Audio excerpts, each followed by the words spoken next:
mahigit 6,000 nakapasa sa Medical Technologist Licensure Examination nitong March 2025, isa sa mga nakapasa rito si Orly na tubong Tabuk City, Kalinga.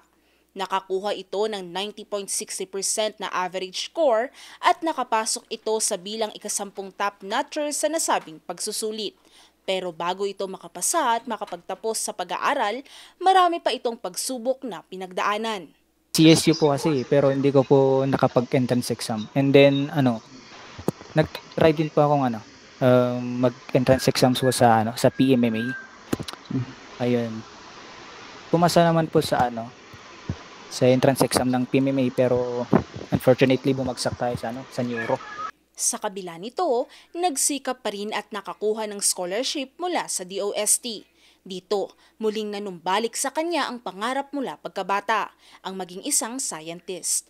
At naisakatuparan ito sa pamamagitan ng University of Baguio kung saan siya ay nakapagtapos ng kursong Bachelor of Science in Medical Laboratory Science.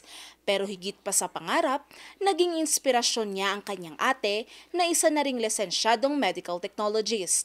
Aminado si Orly na lalong tumibay ang kanyang hangarin noong kasagsagan ng pandemya. Anya, nakita nito ang sakripisyo ng mga health workers at dito nagpa siyang tahakin din ang landas na maging isang medical technologist. Bali po kasi natapos ko po lahat muna yung sa school po namin sa UBCL sa internship. So bali natapos ko po lahat yun muna bago ako nag-review center po. Nang makapagtapos ng pag-aaral, naging malaking hamon naman sa kanya ang pagre-review. Mabuti na lamang, nabiyayaan ito ng 100% discount sa isang review center. Po, nagkaroon po ako ng review center po dito po sa Legend Review Center po ni Doc Gab Pascual. So isa po tayo sa mga palad din na naging scholar ng Legend Review Center. So libre po tayo na nakapasok doon kasi parang na-avail natin yun dahil nagpa-exam. Isa sa mga nagpa-exam po kasi si Doc Gab Pascual sa amin. And parang nakuha ko po ate yung pinakamataas na score rin, so 100% discount. Sa kanyang naging paghahanda sa board exam, naging kaagapay niya ang kanyang mga mentors. Hindi naman po ako parang na-pressure. Kumbaga parang mas na-inspired pa po ako para sila. Parang mas na-inspired pa po para maging tulad din nila po na maging top notcher po, karang ganun. So, magaling din kasi sobrang gagaling din po kasi nila. And hindi naman po sila yung tipo ng mentors na may pressure, tapos tutulungan ka po talaga nila kung ano yung mga dapat gagawin. Nang malaman nito ang resulta ng pagsusulit, hindi nito naitago ang kanyang emosyon. Ang kanyang pagkakapasa, hindi lang niya tagumpay, kundi iniaalay niya rin ito sa kanyang pamilya.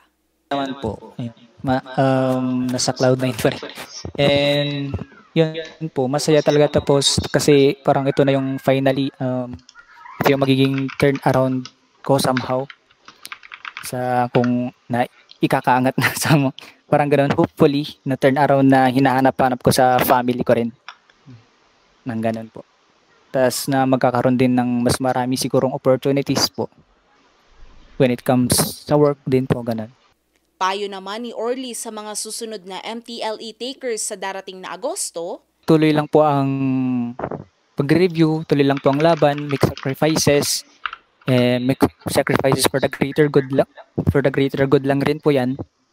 And avoid mo yung distractions, and importantly po, alagaan po natin yung mga sarili natin, yung mental health, and yung overall health po natin kasi mahirap nga naman po mag-review na meron kang dinadamdam po.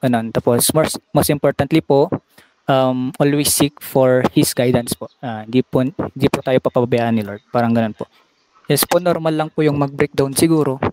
Yun lang po, iyak mo, normal lang po yan. And then, ang importante po, itutuloy and ilalaban. Ang kanyang kwento ng tagumpay, ibinabahagi naman niya ngayon sa pagiging isang junior mentor sa mga nais ding pumasa sa nasabing pagsusulit. Valerie Dismaya, RNG News.